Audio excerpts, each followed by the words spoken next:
The smoke from the pit curled high above the Texas plain, thick with the scent of hickory and pork, and every man in town was staring. Clayton Foster, broad-shouldered, sweat-darkened Stetson, a man who'd ridden bulls and buried brothers, walked across the dirt lot holding a tin plate. On the edge of that military camp, behind the wire, Japanese POWs stood frozen, watching, silent. No one spoke as he crossed the invisible line. Then, in full view of guards and townsfolk alike, he handed the plate to a man in a patched uniform and bowed slightly, not as surrender, but as respect. The prisoner blinked, took the plate, and history, in that moment, cracked. No one had dared before. The war was barely cold. The scars still bled. In this sun-baked patch of Texas, enemy soldiers were not men. They were ghosts of Pearl Harbor. But one cowboy did the unthinkable, and it would change everything. The sun hung heavy over East Texas, drenching the dry fields in light so thick it seemed to slow time. Camp Huntsville sat just beyond the pines, a mile or two off the county road, ringed in wire and silence. Few townsfolk ever went close. Fewer still spoke of what lay inside. Rows of neat barracks, watchtowers, and hundreds of Japanese prisoners shipped across oceans and deserts after surrender. Their faces were seldom seen, their voices never heard. They worked the fields, sometimes, planting, clearing brush, always under the eyes of guards, and when they passed by, heads down, the people of Huntsville turned away, not out of fear, out of refusal, out of habit. The war was technically over. Papers had been signed, flags had fallen, but not in Texas. In Texas, the war lingered in the way men gripped steering wheels when they passed the train yards, in the way mothers still kept photographs on mantels with black sashes draped over them, in the way people flinched at the word pearl. Some wounds don't bleed. They burn, quiet and constant. And so, when the town held its harvest barbecue that fall, no one expected change. It was tradition. Tables piled with brisket and cornbread, children chasing each other between the long wooden benches, old veterans nursing bottles of Lone Star beer and swapping lies. The smell of smoke and fat curled through the air, and the pit sizzled as cowboys flipped ribs with long iron tongs. Music played from a cracked radio near the church steps. It was a picture of America trying to believe it had healed. Then someone noticed them. A dozen Japanese POWs in faded khaki had been marched to the edge of the grounds. They stood behind the outer fence, silent, like ghosts.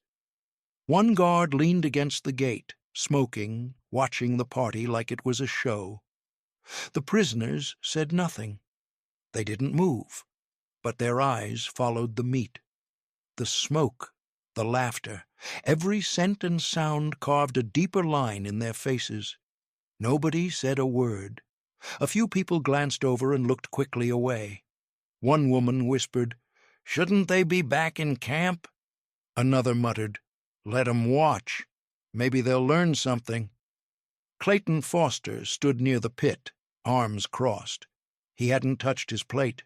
He was older than most of the boys there, with shoulders like fence posts and hands darkened by sun and dirt. His hat hung low over his brow, but his eyes, sharp, gray, watchful, had never left the fence. Nobody noticed when he stepped away. Nobody followed him as he walked to the long table and picked up a spare plate. He didn't pile it high. Just a few ribs, a hunk of bread, a spoonful of beans. Enough for one man. The crowd hushed when they saw him crossing the field. One cowboy muttered, "He ain't about to," but stopped short. Clayton didn't stop.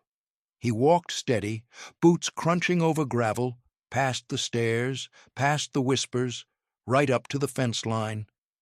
The guard looked at him like he'd grown 2 heads. "You serious?" the man asked. Clayton didn't answer. He held the plate out through the fence. For a long moment no one moved. Then one of the prisoners, thin, older, with sunburned cheeks and eyes dark as coffee, stepped forward. Hesitant, he took the plate. Clayton didn't smile, didn't speak. He just tipped his hat, a gesture not of apology but recognition, and turned back the way he came. The silence behind him was louder than the music. Nobody else dared move. Nobody else knew what to say. The war was supposed to have ended with surrender. But maybe, for some, it ended with a meal. Not everyone understood it. Most wouldn't forget it. But something small, something stubborn, had broken through the smoke and silence that day. And it wouldn't be the last time. Long before the ribs and the bowed head, before Clayton Foster crossed that field with a plate in hand, there was the Pacific. A war fought in jungle mud and choking heat, on islands where men burned alive and screamed under foreign stars. That was where it began, not the meal, not the fence, but the silence that followed men back home like a shadow. For the prisoners now standing behind that Texas wire, it began in surrender. Some had been taken at Saipan, some at Okinawa. A few came from smaller outposts that had run out of bullets and food weeks before the white flags went up. They hadn't expected mercy. They'd been told there would be none. American soldiers, they were taught, would kill you for sport. For some, surrender itself had felt like a death, not of the body, but of honor, of everything their nation had instilled in them since boyhood. After capture, they were marched through dust and silence, loaded onto boats, then trains, windows sealed, water rationed. Some thought they were being taken to the gallows. Others believed they'd be paraded through American streets like trophies. But there were no jeering crowds, no bayonets pressed to their throats, just the rattle of steel wheels and the occasional glimpse through slats of a vast, unfamiliar land. Green hills, cattle, forests that didn't burn. By the time they reached Texas, their uniforms hung loose on their bodies. Many were sick. All were silent, and still they stood tall, or tried to. Even in captivity, there was a kind of defiance in the way they held themselves, a dignity carved from discipline and shame. Clayton had seen that look before, not behind wire, but through rifle sights. He'd shipped out in '42, same as most boys in his county. His younger brother Matthew lied about his age to join him. They served together for 1 year before the war split them apart. Clayton was sent to the Philippines, Matthew to the island nobody talked about without a wince, Iwo Jima. The letter came in March. Official, cold, a single page in a government envelope. "Regret to inform you." That was all it said, really. That, and a folded American flag months later. Clayton never spoke of it, never cried. Just went home, took over the ranch, and stopped answering to anyone but the soil. When the Japanese POWs arrived, he said nothing. When the town grumbled, he listened and nodded. He kept his silence like it was armor. But inside him there was a wound that didn't bleed. It just stayed raw. And maybe that's what made his gesture at the fence so strange, or maybe so obvious, because grief can harden a man, but sometimes it makes him see clearly, even if too late. Both sides had been taught lies. The Japanese had been told Americans were monsters, crude, soulless, merciless. The Americans had been told the same of them, fanatics, animals, savages who would rather die than surrender. And during the war, those lies became convenient, necessary. It's easier to kill a caricature than a man. But now the war was over, and there they were, enemies in name, humans in truth, men who sweated in the same heat, bled the same color, missed mothers whose letters would never come. So when Clayton saw the prisoner's eyes lock on the plate of food, it wasn't about forgiveness, it wasn't about pity, it was about unlearning, about taking the first step towards seeing. What the war had tried to erase, a simple meal had begun to restore. But restoration doesn't come all at once. It comes in fragments, slow, quiet, almost invisible. It seeps in through things that should mean nothing: a warm meal, a folded blanket, the smell of soap instead of blood. And for the men inside Camp Huntsville, that's what life behind barbed wire became. Not a punishment, not exactly mercy, but something more dangerous. A challenge to everything they thought they knew. Each morning began the same. Reveille just after sunrise, then roll call, spoken in clipped English by guards whose faces were always unreadable. The men stood in neat rows, thin but straight-backed, their uniforms faded by sun and sweat. Afterward came breakfast: scrambled eggs, sometimes oatmeal, a slice of toast, a mug of bitter coffee. They took the trays in silence, ate in silence. The food was decent, too decent, and that was the first problem. It was hard to hate an enemy who fed you better than your own officers once had. Their barracks were wooden and plain, but clean. Beds with thin mattresses, blankets that didn't itch, buckets of water for washing. In one corner of the camp, a small infirmary. In another, a mess hall that smelled of grease and garlic and unfamiliar spices. The prisoners worked in shifts, digging ditches, tending gardens, mending fences. It was structured, predictable, oddly humane. And for many of them, that was the hardest part. They had not come here expecting survival. They had not imagined cleanliness. The war had filled their heads with visions of cruelty, of American devils who tortured for pleasure, who mutilated captives and laughed while doing it. That's what they were told, that's what they believed. And yet here they were, being handed soap and told to shower, being asked, not ordered, to labor, being watched, yes, but not beaten. Suspicion became a second skin. Some prisoners refused to eat certain foods, convinced it was a trick.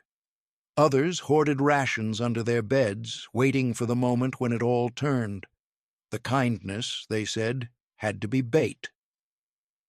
No victor was this gentle without motive, but the beatings never came. The humiliation never arrived. Day after day, the guards remained distant but calm, professional. The emotional dissonance cut deeper than any weapon.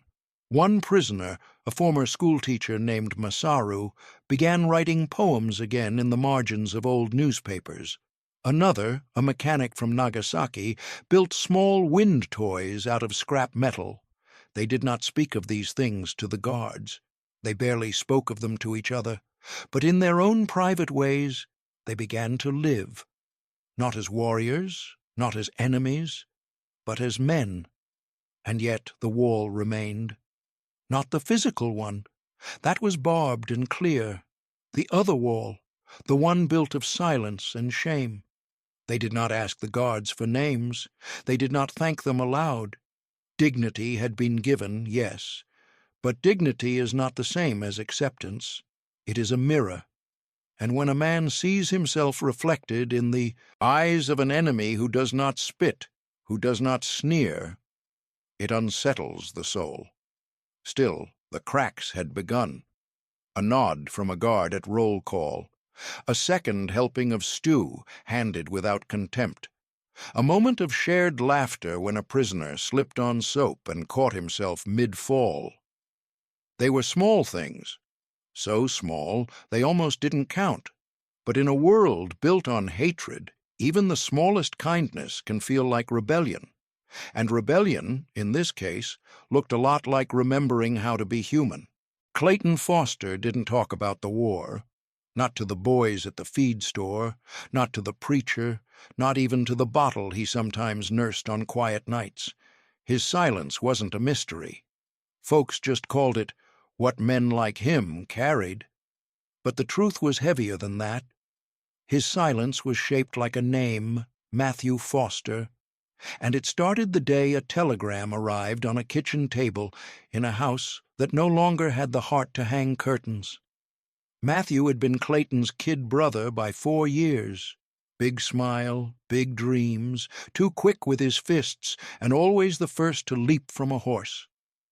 When they shipped out together in '42, Clayton had promised their mother he'd keep the boy safe. But war doesn't care about promises. Clayton ended up in the Philippines. Matthew went to Iwo Jima, and that was the end of that. The letter arrived 3 months after the battle. No body, no grave, just a line typed in black ink and a folded flag sent weeks later. Clayton didn't go to the train station when the town held a welcome home ceremony. He didn't write a eulogy.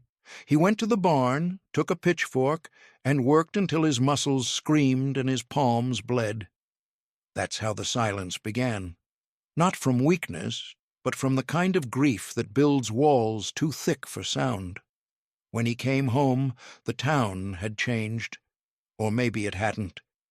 Maybe it was Clayton who no longer fit. The parades felt hollow. The talk of peace rang false. Neighbors smiled too long. Every question started with, "How does it feel?" and ended in the kind of silence that begged for a different answer. He wasn't angry. He was just tired, bone-tired, and filled with a loneliness that even the Texas sky couldn't stretch wide enough to contain. So he kept to the ranch, fixed what was broken. Let the fields answer for him. The camp was just over the ridge, close enough that in the evenings, if the wind was just right, he could hear voices, soft, low, sometimes laughing. They spoke in a language he couldn't understand, but grief doesn't need translation. Then, one morning, as he fed the horses, he heard it. A song, faint, delicate, almost like a lullaby. Someone was humming, not loud but clear. The sound drifted over the hill like smoke, curling beneath the rafters of the barn, catching on the edges of memory. It wasn't the melody that caught him. It was the way it felt. Matthew used to hum, always did, out on rides while fixing fences, even in the barracks. Silly things, mostly, old church hymns, swing tunes. But he hummed like he was keeping the silence away. Clayton froze. The pitchfork in his hand hung mid-air. He didn't know the tune the prisoner was humming, but it was mournful, slow, not broken, not joyful, just human. And for the first time in years, Clayton didn't feel angry when he thought of Matthew. He felt the ache, yes, but the sharpness was duller, the memory was gentler. He leaned against the barn door, listening, not as a soldier, not as a guard or a local or a man with a dead brother, just as someone who, for a few minutes, no longer felt entirely alone. The man behind the fence never knew who heard him that morning. But Clayton never forgot the sound. Some griefs, closed doors, others crack them open. And that hum, that simple, haunting note carried by a man who was supposed to be the enemy, reached a place in Clayton no American had dared touch. By the following Sunday, the whispers had already begun. It wasn't just that Clayton Foster had fed a prisoner. That would have been bad enough. It was that he'd bowed.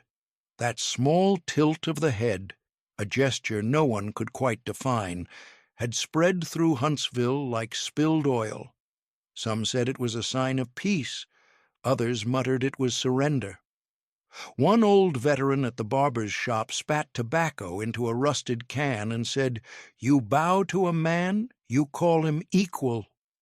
He didn't say the rest, but everyone heard it. At the diner, conversation dropped when Clayton entered. A waitress who'd once poured his coffee without asking now avoided his table altogether. The hardware store clerk hesitated before counting his change. Cold shoulders replaced handshakes. No one shouted, no one called him out in the open, but in a town like Huntsville, Silence could be as loud as any accusation. Traitor was never spoken to his face, but it didn't have to be. It lived in glances, in the way men crossed the street, in the way church pews sat half empty when he took a seat near the front. Clayton didn't argue, didn't explain. He just kept to his land, as he always had. But he noticed. So did the men behind the fence.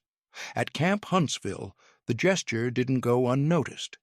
The story spread slowly, passed from bunk to bunk in hushed tones. The man with the gray hat, the cowboy who brought food, who bowed.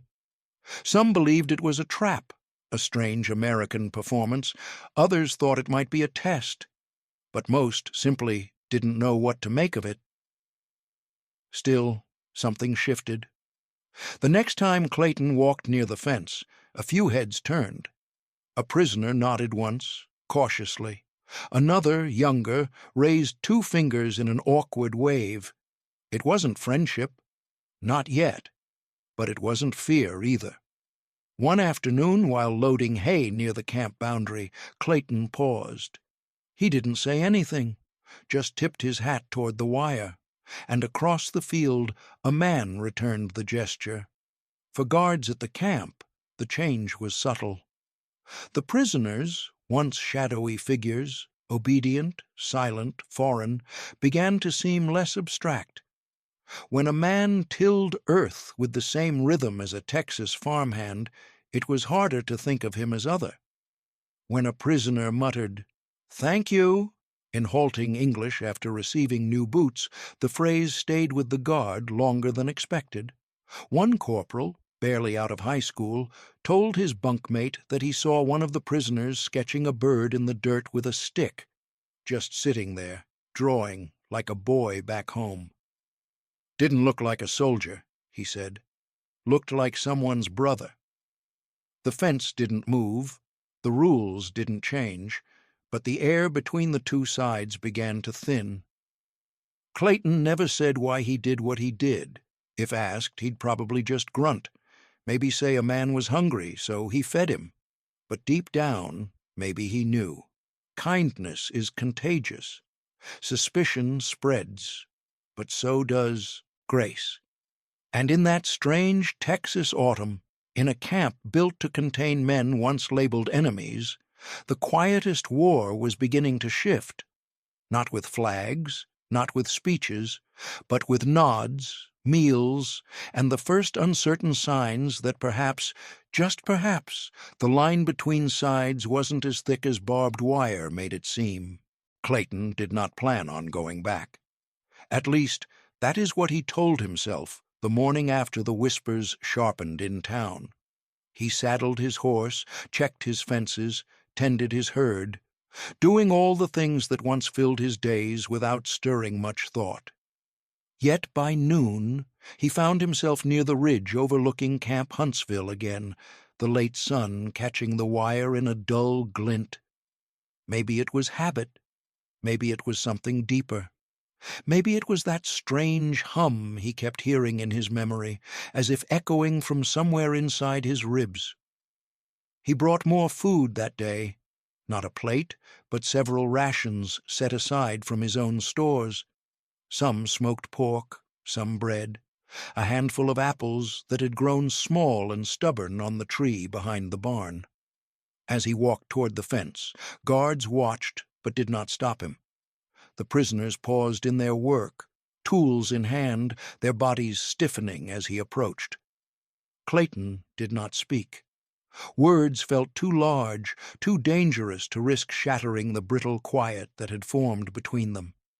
Instead, he set the food on the ground near the fence line, stepped back, and waited. Slowly, a few men approached, their movements soft as if afraid to wake something sleeping. One nodded. Another bowed his head, not deeply, but enough to show he understood the gesture for what it was. Not pity, not condescension, but offering. Soon enough, work details shifted near the same corner of the camp. The men had been assigned to clear a patch of land on the eastern side, a stretch of Texas soil hard as iron from seasons of neglect. They dug, broke clumps apart, wiped sweat from their brows. It was labor, yes, but something in the rhythm of it reminded Clayton of childhood summers working fields with Matthew. He stood on his side of the fence, watching the way the men tilted their heads to the sky, listening to the birds, tracing the soil with quiet reverence. Then one morning Clayton brought seeds, corn, squash, a few meager bean pods, nothing fancy but enough to coax life from the ground. He knelt in the dirt, pressed a finger into the earth, and gestured for the nearest prisoner to watch. The man crouched, mirroring the motion. No words were exchanged. They didn't need them. Hands spoke where language could not. Together, separated only by wire, they planted the first row. Soon the garden became more than labor. It became a language. The men tended the soil with the precision of craftsmen. A few shaped watering channels with palms guided by memory of rice fields left behind decades earlier. Others pruned with care that felt almost ritualistic. Guards noticed. They began to linger a little longer, leaning on rifles, curious but not interfering. Then came the gifts. One afternoon, Clayton found a small paper crane at the base of the fence, folded with exact, delicate lines. Another day brought a strip of cloth brushed with calligraphy, characters bold and graceful even in their simplicity. Then, weeks later, a bonsai appeared, no taller than a boot heel, its miniature limbs shaped with astonishing patience. Clayton held the little tree in his hands and felt something crack inside him. Something old, something hardened by years of war and grief. Beauty had no right to exist behind barbed wire, and yet here it was, thriving. He kept returning, not out of duty, but out of something he did not yet dare name. He worked the soil on his side, they worked theirs. The air between them filled with the soft murmurs of shared labor. The fence remained, sharp, unyielding, a line drawn by nations, but beneath it roots quietly spread, crossing boundaries that neither politics nor fear could hold. And in that unlikely garden, Clayton realized healing sometimes grows where you least expect it. Not in silence, not in defiance, but in the simple, stubborn act of planting something meant to live. Kazuo had not written home in over a year. At first it was because he thought he would die, then because he feared the shame, and now because there was no address that felt like home anymore. The Japan he had left behind, the Japan of cherry blossoms and his mother's slow, careful tea-pouring, had been reduced to a memory too fragile to revisit. But still, he wrote, not for the mail, not for the censors, but for himself. Each word carved carefully onto thin, scavenged paper. The letters were more like diary entries, folded and hidden inside the lining of his bunk mattress. They began with Okaya-san and ended without farewells. In between, they told stories of Texas soil, the scent of smoked meat, and a man in a wide hat who said nothing but brought seeds. Kazuo was not sure why this American lingered in his thoughts. He had seen plenty of guards, plenty of Americans. But there was something different about this one. The way his eyes didn't flinch away, the way his silence wasn't laced with disdain. Kazuo had learned to fear American eyes. They had always looked at him with fury, with judgment. But this man's eyes looked like something else entirely. Grief. He described Clayton in his letter with precision. A man who walked like the war had carved out part of his spine. A man whose boots carried dirt as if it belonged to him. A man who had placed food by the fence without asking for thanks, and then had come back with more. Kazuo didn't write these things to plead. He didn't want pity. But writing made sense of the strange contradictions that had begun to form in his mind. How he could feel safer in an enemy's land than he ever had in his own ruined city.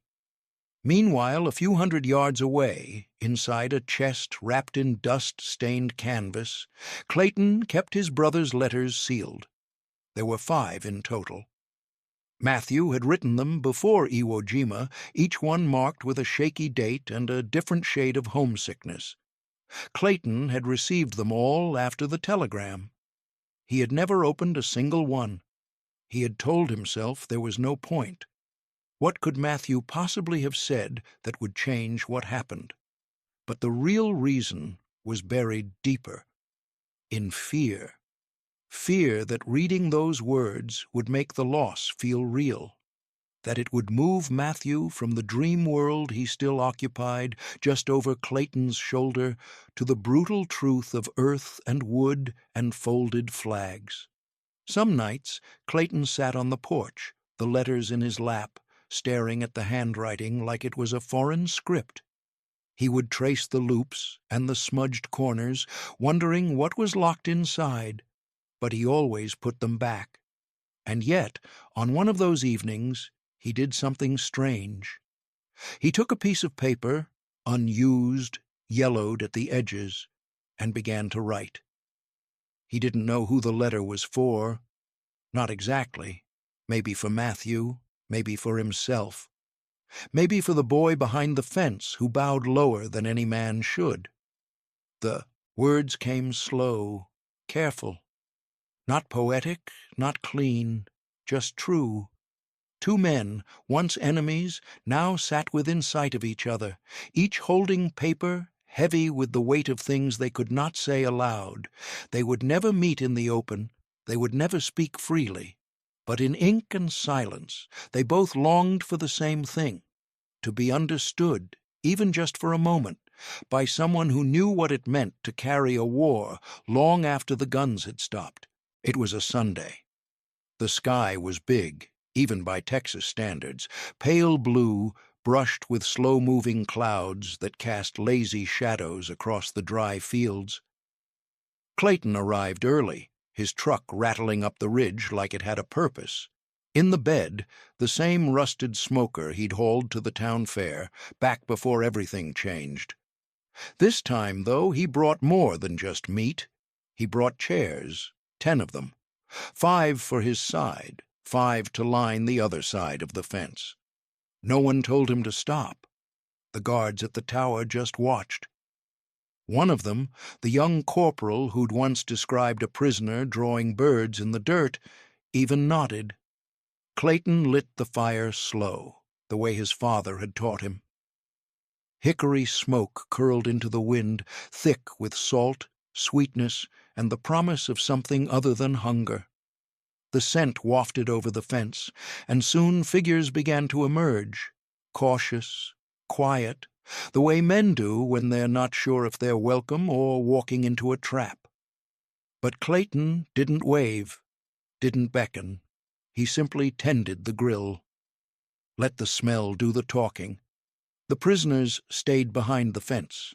That part never changed, but they moved closer than they had before, not lined up, not in ranks, just men sitting on upturned crates or squatting near the posts, watching the fire with the same hunger, the same curiosity they'd carried since the first time he brought food.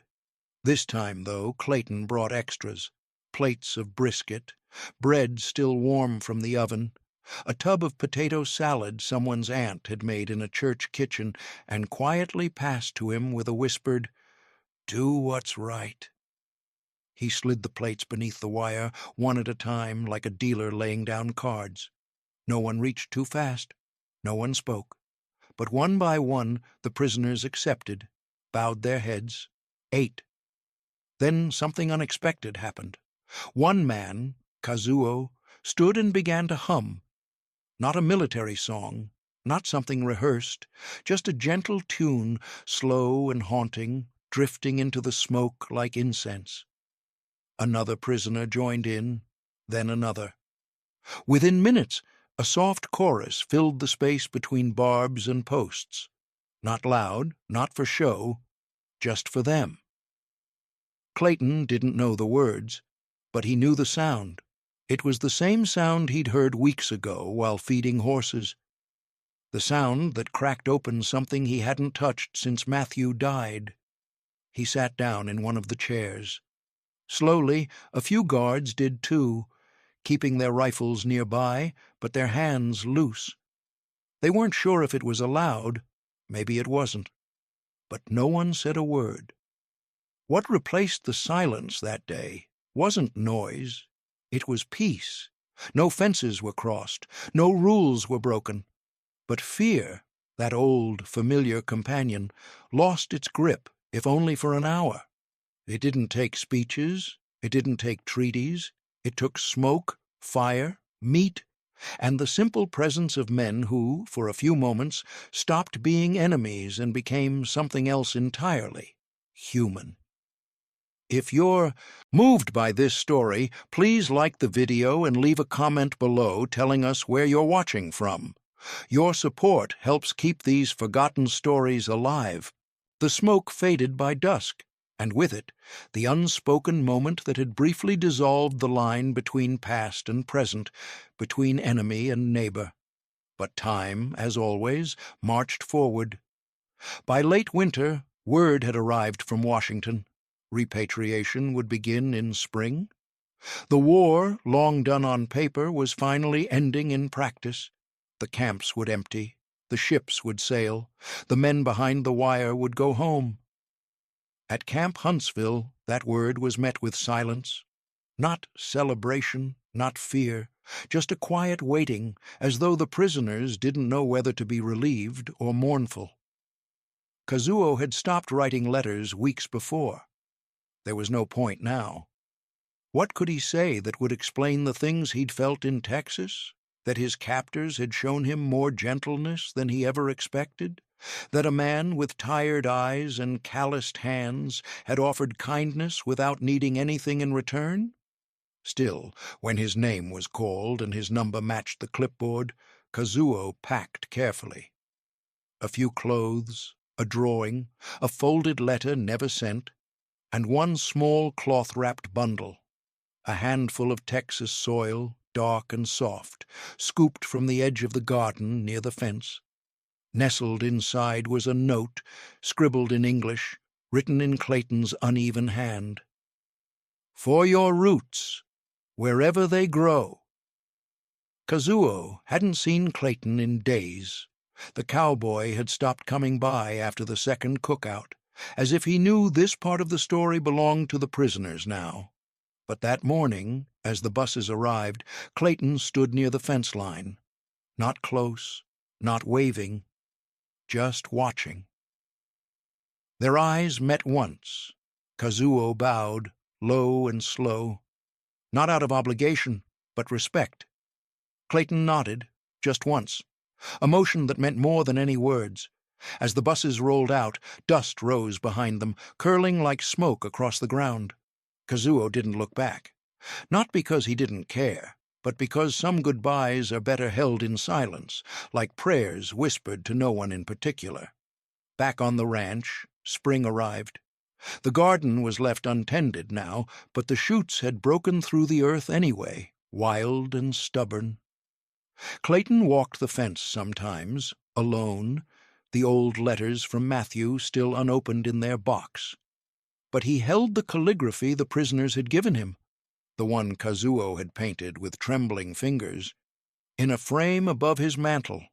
He never told the townsfolk what it said, but when asked, he'd just say it meant endurance, and leave it at that. One morning, weeks after the prisoners had gone, he found himself smiling. It wasn't a broad grin. It wasn't joy, but it was something real, the kind of smile that surprises a man who forgot he still had one. It came while he stood by the garden, noticing a lone sprout pushing through last year's frost. It came with a memory of a paper crane, of smoke, of men singing songs they knew would never be recorded in any history book. The barbed wire still stood, but the war, at least for Clayton was finally over, and in its place, in soil, in silence, in memory, something softer had taken root. Time moved the way it always does, slow, then all at once. Seasons peeled off like old paint. Summers faded into colder winters. The old camp was torn down not long after the last prisoner left. Concrete foundations cracked and crumbled. The barracks rotted, overtaken by vines. But the fence, or at least part of it, still stood. Clayton never tore it down. People asked from time to time why he'd leave it there. Why keep a line of rusted wire and bent posts cutting through an empty field? He never offered more than a shrug, but he mowed around it, repaired a post when it leaned too far. He didn't keep it as a monument, not intentionally. It just stayed. The garden beside it had long since gone wild, but every now and then some strange plant, not quite Texan, would poke up from the soil. Something brought in from across the sea, stubborn enough to survive in unfamiliar dirt. Clayton aged. His hands stiffened, his back bent. He stopped riding much, stopped hauling feed. But every so often, when the air smelled like mesquite and the sky opened wide, he'd take a slow walk to the fence and sit for a while. He didn't always think about the camp, but sometimes he'd hear that humming again, not in the air, but in memory, that gentle, haunting tune, and he'd find himself smiling, the way he had that morning when the last bus rolled away. Then, one day, a letter arrived. It was written in soft, slanted script and addressed simply to the man who fed my grandfather. Clayton's neighbor, a retired schoolteacher named Alma, helped him read it. She brought over lemonade and sat on the porch beside him, her voice trembling slightly as she translated. The letter was from a young woman in Tokyo. Her name was Emiko. She had been sorting through her grandfather Kazuo's belongings after his death. Inside an old lacquered box, she had found a cloth-wrapped bundle of Texas soil, still dry, still rich, and a note in English. "For your roots, wherever they grow." Beside it, a photograph of Kazuo as a young man, standing near what looked like a garden. And beneath it, another paper, aged, folded many times, with an address in Huntsville, Texas. Emiko wrote that her grandfather had told her stories of a cowboy with kind eyes, a man who brought food and never asked for thanks, a man who shared seeds instead of slurs. She said she grew up hearing those stories, thinking they were fairy tales, until she found the soil. Her letter thanked Clayton, not for grand gestures, but for small ones, for feeding a hungry man, for bowing, for listening, for planting something that lasted beyond a war. Clayton said nothing for a long time after Alma finished reading. He stared out toward the fence, where a breeze now rustled through the weeds. Then he nodded once. That night he placed the letter beside Matthew's unopened envelopes, and for the first time he didn't look at those letters with dread. He looked at them with peace, because kindness, it turned out, didn't stop at fences. It passed through barbed wire, it crossed oceans, it moved through generations like roots searching for water. And somewhere in Japan, a girl knew her grandfather had once been seen, truly seen, by someone on the other side of war. If this story moved you, like the video and drop a comment sharing your country. These stories are forgotten until we remember them together.